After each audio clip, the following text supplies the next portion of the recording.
दोस्तों, मैं अनिल आप सभी को विज्ञान जीव विज्ञान से VVI ऑब्जेक्टिव क्वेश्चन आंसर्स कराऊंगा। आप सभी को मैं बताऊं कि एक एक प्रश्न एक्सप्लेनेशंस के साथ बता रहा हूं। ये सभी प्रश्न नियंत्रण एवं समन्वय अध्याय से है। आप सभी वीडियो में शुरू से अंत तक बने रहे। आइए देखते हैं। प्रश्न संख्या 1 कहता है कि मनुष्य के शरीर की सबसे बड़ी ग्रंथि है। Option A liver, option B अग्न्याशय, ऑप्शन सी अंडाशय, ऑप्शन डी एड्रिनल। इसका सही उत्तर ऑप्शन ए लीवर होगा। क्यों लीवर होगा? ऐसा माना जाता है कि लीवर महिलाओं में 7 सेमी लंबी और पुरुषों में 10.5 सेमी आकार की होती हैं। अग्न्याशय जो होती हैं अधिकतम 3 सेमी आकार की होती हैं। अंडाशय जो है ये mm में होती हैं 30 mm, 25 mm और 15 mm, यानी लंबाई, चौड़ाई और मोटाई का अनुपात ये जो होएगा 30, 25 और 15 cm के अनुपात में होगा। एड्रिनल ग्रंथि जो है वो अधिकतम 5 cm तक होती हैं, है ना, अधिकतम 5 cm तक होती हैं। आप समझ पाए होंगे कि लीवर क्यों, लीवर 7 और 10.5 सेमी की होती है। प्रश्न संख्या 2 है ग्वाइटर अथवा घेघा पनपता है। ऑप्शन ए चीनी की कमी से, ऑप्शन बी आयोडीन की कमी से, ऑप्शन सी रक्त की कमी से, ऑप्शन डी मोटापा से। मैं आपको बताऊं इसका सही उत्तर होगा ऑप्शन बी आयोडीन की कमी से। रक्त की कमी से एनीमिया होते हैं, पहले ही बता दिया है ना। इसका सही उत्तर ऑप्शन बी होगा। प्रश्न संख्या 3 है थायरॉक्सिन का स्रावन कहाँ होता है। Option A thyroid, option B है यकृत, ऑप्शन सी है वृक्क, ऑप्शन डी वृषण। आपको मैं बताऊँ इसका सही उत्तर थायराइड होगा। थायराइड से थायरॉक्सिन का स्रावन होता है। ऑप्शन बी यकृत, यकृत में पीत स्थित होते हैं, पीत रस स्रावित करते हैं, है ना, जो पित्ताशय से पीत रस स्रावित होंगे। वृक्क के ऊपर जो रचना पाई जाती हैं उन्हें एड्रिनल या अधिवृक्क ग्रंथि कहते हैं। उनसे ग्लूकोकॉर्टिकोइड्स, मिनरलोकॉर्टिकोइड्स इत्यादि मतलब कई प्रकार के हार्मोन स्रावित होते हैं। अगला है वृक्क का तो हो गया, यकृत का हो गया, तो वृषण है। वृषण से टेस्टोस्टेरोन नामक हार्मोन स्रावित होते हैं। इस प्रकार से आपको समझ आ गया होगा कि थायरॉक्सिन का हार्मोन का जो स्राव होता है वो थायराइड से होता है। प्रश्न संख्या 4 है मानव में डायलिसिस थैली है। Option A nephron, option B neuron, option D mitochondria, option D इनमें से कोई नहीं। इसका सही उत्तर ऑप्शन ए नेफ्रॉन होगा। नेफ्रॉन वृक्क की कार्यात्मक एवं संरचनात्मक इकाई होती है और डायलिसिस की क्रिया वृक्क में होती है, तो इस प्रकार से नेफ्रॉन ही इसका सही उत्तर होगा, है ना। अब न्यूरॉन, न्यूरॉन का है कि वो कोशिका है ना, तंत्रिका कोशिका है। मानव तंत्रिका कोशिका मतलब तंत्रिका ऊतक का निर्माण करती हैं, जिसके द्वारा वो मस्तिष्क का निर्माण होता है ना। और माइटोकॉन्ड्रिया जो है ऊर्जागृह है। क्या है? ऊर्जागृह है।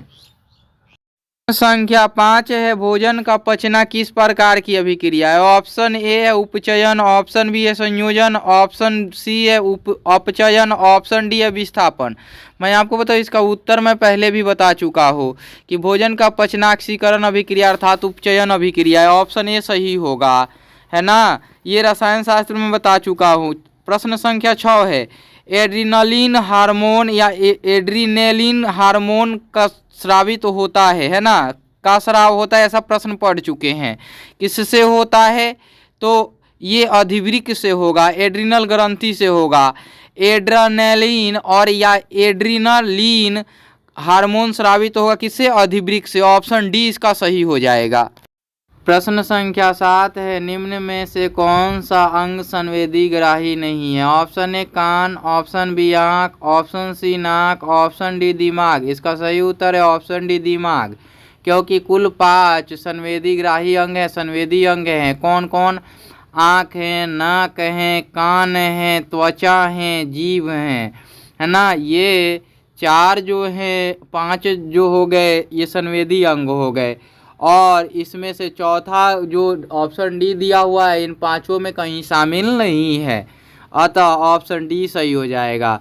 अगला प्रश्न संख्या 8 है, मेरुरज्जु निकलता है। ऑप्शन है प्रमस्तिष्क से, प्रमस्तिष्क मतलब मस्तिष्क के आगे वाला भाग, और कहता है अनुमस्तिष्क मतलब मस्तिष्क के पीछे वाला भाग।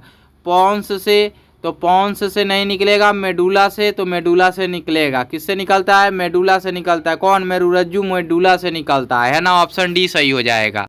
प्रश्न संख्या 9 है, निम्नलिखित में से कौन सा पादप हार्मोन है? Option A insulin, option B thyroxine, option C oestrogen, option D cytokinin. मैं बताऊँ आपको कि इंसुलिन, थायरोक्सिन और एस्ट्रोजन जो है वो ह्यूमन हार्मोन है, एनिमल हार्मोन है। आपको बताओ साइटोकाइनिन जो है प्लांट हार्मोन है। तो ऑप्शन डी इसका सही हो जाएगा। आपको पता चल गया होगा क्यों ऑप्शन डी साइटोकाइनिन अलग हो जाएगा, है ना। अब प्रश्न संख्या 10 देखते हैं। दो तंत्रिका कोशिकाओं के मध्य खाली स्थान को कहते हैं। ऑप्शन ए दुमिका, ऑप्शन बी सिनेटिक दरार अर्थात सिनेप्स, ऑप्शन सी एक समान, ऑप्शन डी आवेग। मैं बताऊँ इसका सही उत्तर ऑप्शन बी हो जाएगा, सिनेप्स या सिनेटिक दरार। मैं आपको बता रहा हूँ कि आवेग जो होते हैं एक स्थान से दूसरे स्थान तक संचरित तो होते हैं, उन्हें आवेग कहते हैं। द्रुमिकाएं जो पतली पतली केशिका की तरह बटी होती हैं वो द्रुमिकाएं कहलाती हैं, है ना। संख्या 11 है, पत्तियों का मुरझाना किस पादप हार्मोन के कारण संभव है? ऑप्शन ए है जिब्रेलिन, ऑप्शन बी है साइटोकाइनिन, ऑप्शन सी है एब्सिसिक एसिड, ऑप्शन डी इनमें से कोई नहीं। इसका सही उत्तर है एब्सिसिक अम्ल यानी एब्सिसिक एसिड, ऑप्शन सी सही है। अब जिब्रेलिन क्या करता है? तो जिब्रेलिन के बारे में मैं पहले भी बता चुका हूँ कि यह कोशिका दीर्घन द्वारा तने को लंबा करता है और बीज रहित फलों का उत्पादन करता है। इसके बाद बीजों के अंकुरन में भाग लेता है। यह धीमा सुषुप्त अवस्था को तीव्र करता है, तेज करता है। साइटोकाइनिन क्या करता है? तो साइटोकाइनिन भी कोशिका विभाजन के लिए आवश्यक होता है और ये ऊतकों के विभाजन के लिए भी आवश्यक होता है। पार्श्व में क्या करता है? ये वृद्धि करता है, पार्श्व कलिकाओं में वृद्धि करता है। उसके बाद बीजों के अंकुरन को प्रेरित करता है। इसमें क्या है कि यह सुषुप्त अवस्था को तेज करता है। सर कौन? ये एब्सिसिक अम्ल जो है ये सुषुप्त अवस्था को तेज तो करता है, लेकिन बिना जिब्रेलिन की सहायता से ऐसा पॉसिबल नहीं हो सकता, है ना। बिना जिब्रेलिन की सहायता से ये पॉसिबल नहीं हो सकता। ये वाष्पोत्सर्जन की क्रिया को भी नियंत्रित करता है। कौन? ये बंद कर देता है और ज़्यादा वाष्पोत्सर्जन नहीं होने देता है। इस प्रकार मुरझाने की क्रिया को रोकने के लिए भी यह उत्तरदायी होता है। अब प्रश्न संख्या 12 है, जड़ की अधोगामी वृद्धि है। ऑप्शन ए प्रकाशानुवर्तन, ऑप्शन बी है गुरुत्वानुवर्तन, ऑप्शन सी है जलानुवर्तन, ऑप्शन डी है रसायनानुवर्तन है। ऑप्शन इसका बी सही हो जाएगा, गुरुत्वानुवर्तन। मतलब कि गुरुत्व के अधीन बढ़ता है, अधोगामी मतलब उसके अधीन बढ़ता है ना। प्रश्न संख्या 13 है, पोन्स, मेडुला और अनुमस्तिष्क, अणु मतलब पीछे की मस्तिष्क। ऑप्शन ए अग्र मस्तिष्क का हिस्सा है, ऑप्शन बी मध्य मस्तिष्क का हिस्सा है, ऑप्शन सी पश्चिम मस्तिष्क का हिस्सा है, ऑप्शन डी प्रमस्तिष्क का हिस्सा है। प्रमस्तिष्क हमने बताया था कि सबसे अगला मस्तिष्क अग्र मस्तिष्क का हिस्सा है, ये प्रमस्तिष्क है ना। मध्य मस्तिष्क मतलब मस्तिष्क के बीच का भाग। और ये मेडुला जो मेडुला पीछे से निकलता है ना, तो पीछे से निकलता है तो पश्चिम मस्तिष्क का हिस्सा होगा। ऑप्शन सी इसका सही हो जाएगा। और प्रश्न संख्या 14 देखिए, निम्नलिखित में कौन सी अनैच्छिक क्रिया नहीं है? वमन, चबाना, लार आना और हृदय का धड़कना अनैच्छिक क्रिया नहीं है। मतलब अनैच्छिक क्रिया नहीं होना यानी चबाना होगा, ऑप्शन बी सही होगा। बाकी हृदय का धड़कना ये अनैच्छिक क्रिया है। लार का आना ये भी अनैच्छिक क्रिया। वमन मतलब आप वो लेते हैं, ऊँघ लेते हैं ना आ करके, वही वमन कहलाता है। तो आप समझ पाए होंगे कि चबाना क्यों। प्रश्न संख्या 15 है, आयोडीन की कमी से कौन सा रोग होता है? ऑप्शन ए घेगा, ऑप्शन बी मधुमेह, option C scurvy, option D AIDS. मैं बताऊँ इसका सही उत्तर ऑप्शन ए घेगा होगा। और मधुमेह जो है चीनी के कमी के कारण होता है, चीनी की अधिकता के कारण, इंसुलिन की कमी के कारण होता है। चीनी की अधिकता हो जाएगी तो वो इंसुलिन की कमी हो जाएगी, तभी ये मधुमेह होगा। स्कर्वी जो होता है विटामिन सी की कमी से होता है। एड्स लैंगिक जनन संचरित रोग है ना। अब प्रश्न संख्या 16 देखिए, मस्तिष्क का कौन सा भाग शरीर की स्थिति तथा संतुलन का अनुरक्षण करता है? ये मध्य मस्तिष्क हो जाएगा, ऑप्शन बी सही हो जाएगा। अग्र मस्तिष्क, मध्य मस्तिष्क, अनुमस्तिष्क, इनमें से सभी। मैं बताऊँ इसका सही उत्तर ऑप्शन बी होगा।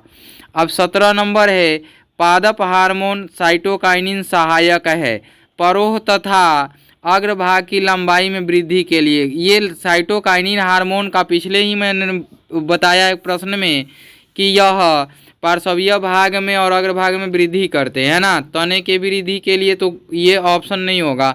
पादप की प्रकाश की ओर मुड़ने के लिए ये भी नहीं होगा। इनमें से सभी ये भी नहीं होगा, ऑप्शन ए इसका सही होगा। प्रश्न संख्या 18 है, थायराइड ग्रंथि से कौन सा हार्मोन निकलता है? थायराइड से थायरॉक्सिन हार्मोन निकलता है, ऑप्शन बी हो जाएगा, है ना। वृद्धि हार्मोन के बारे में अभी छोड़ दीजिए, मैं अब जो एग्जाम के बाद बताऊंगा उसमें एक एक प्रश्न का वीडियो बनाऊंगा और पूरी डिटेल्स बनाऊंगा। और इंसुलिन छोड़ दीजिए, एंड्रोजेंस भी छोड़ दीजिए। अब आगे प्रश्न है 16, इंसुलिन की कमी से कौन सा रोग होता है? इंसुलिन की कमी से मधुमेह रोग होता है, अभी मैंने पिछले बताया था। एड्स भी छोड़ दीजिए, बेरी बेरी विटामिन बी की कमी से घेघा भी बताया था। प्रश्न संख्या 20 है, अवट्टू ग्रंथि को थायरॉक्सिन हार्मोन बनाने के लिए कौन आवश्यक है? ऑप्शन डी सही हो जाएगा, आयोडीन। ऑप्शन ए में लोहा है, ऑप्शन बी में वसा है, ऑप्शन सी में प्रोटीन है, ऑप्शन डी में आयोडीन है। इसका सही उत्तर ऑप्शन डी आयोडीन होगा।